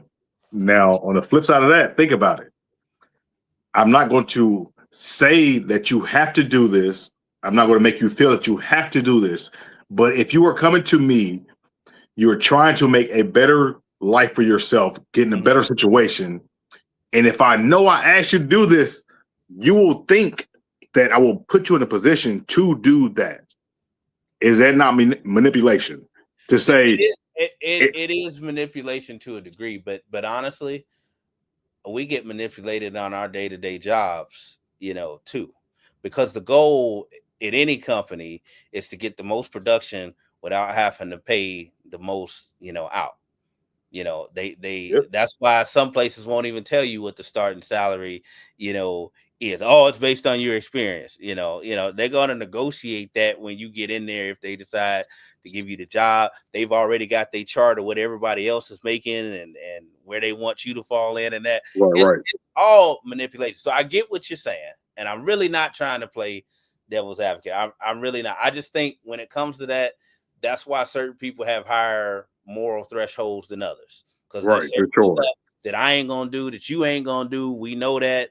Hey, I'd rather start over. Some people say, hey, I'll sleep on that air mattress. I'll sleep on my car as long as I can look myself in the mirror the next day and not feel like I compromised myself. Now, everybody's not that way, because Tyler Perry is being sued right now by somebody that's trying to insinuate that he did the same doing some shit. Right. Yep.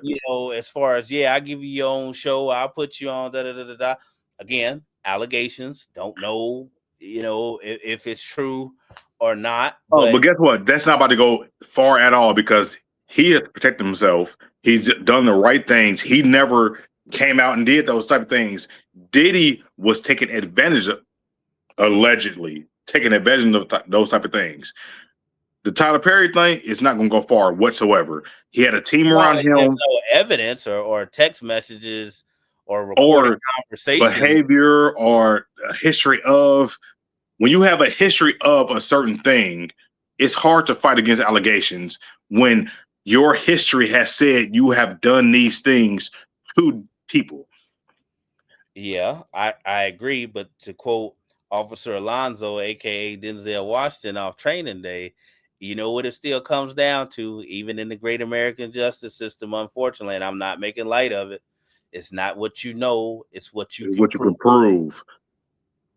That's what it ultimately comes down to. That's what this case came down to. But the whole thing is, I understand that.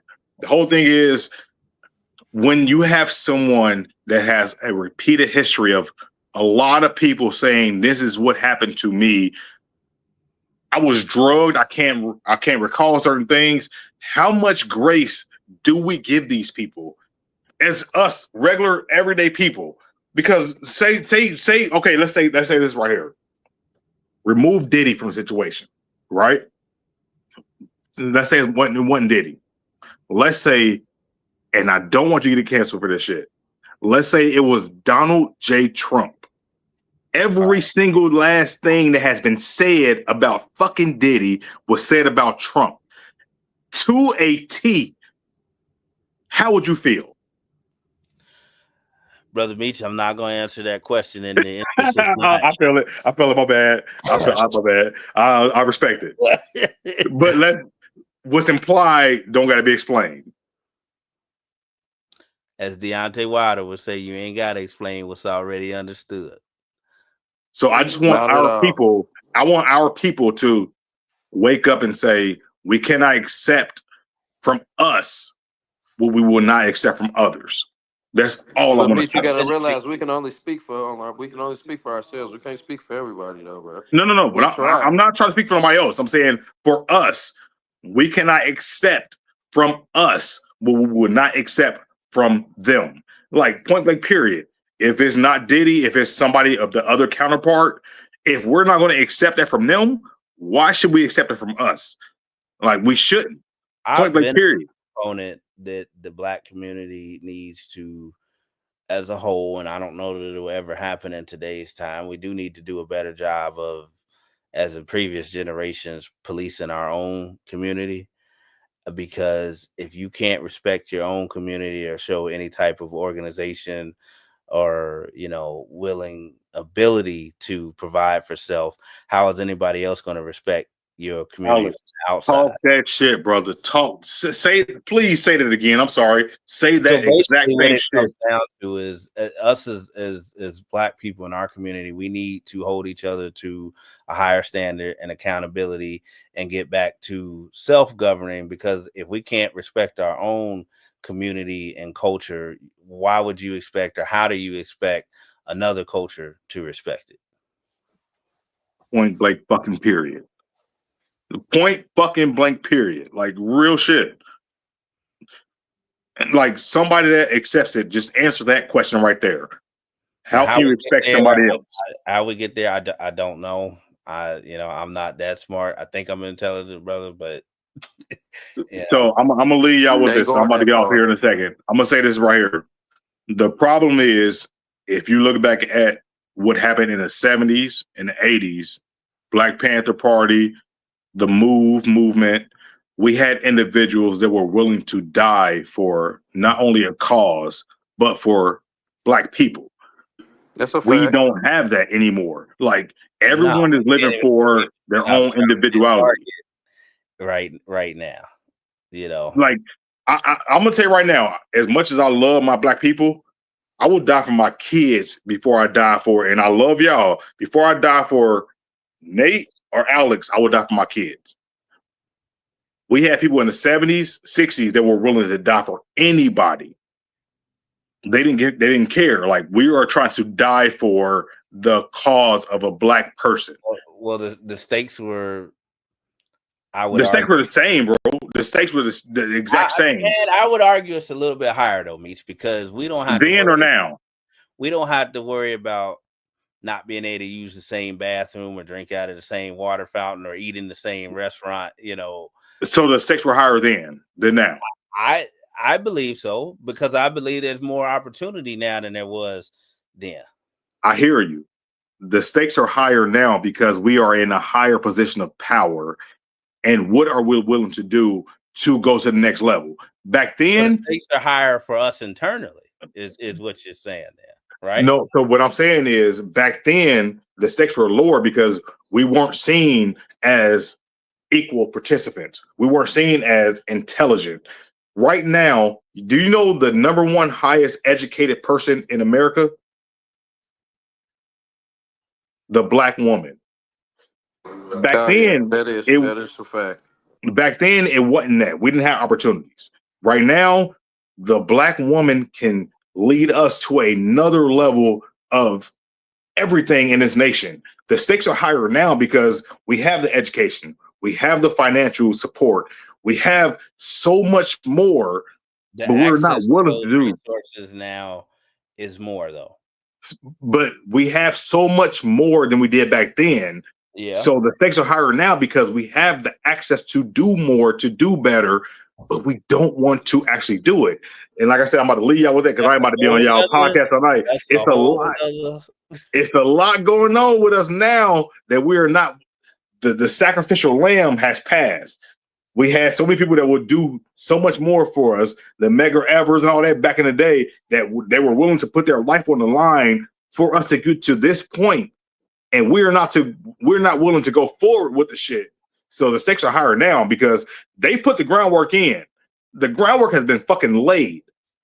We got to get off our ass and start doing shit, but we're not willing to do it no more. As Dr. King, well, the caricature of Dr. King said on Boondocks, is this what all them ass whoopings is for? He would certainly say that if he was alive today. So I'm gonna say right now, I found myself growing up listening more to Dr. King, and now I'm more Malcolm X. Fuck all these motherfuckers opposing. I was pro Malcolm X. I'm definitely more Minister Malcolm for the reason. I'm more Malcolm X right now than King. The self-sustainment that he spoke of, and self-defense, that too, but more so, I've always felt like if you have such an issue, and I'm not speaking for everybody, but just what some people have said with different cultures and how they've assimilated themselves and kept their unity, then why are you constantly comparing yourself to them?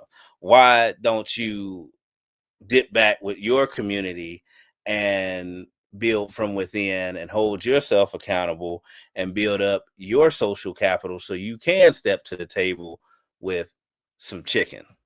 That's a fact.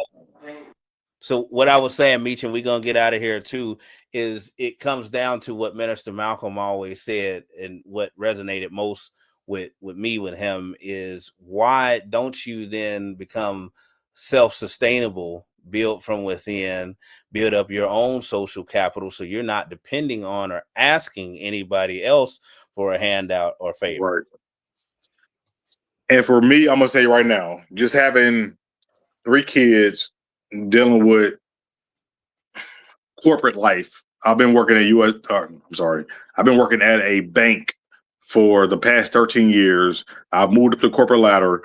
I've gotten to a place of complacency to where the convenience is I can go out and just pay $300-400 at Kroger and get the bullshit I need. Can I self-sustain? Absolutely. Am I in a position right now to self-sustain? Absolutely fucking not.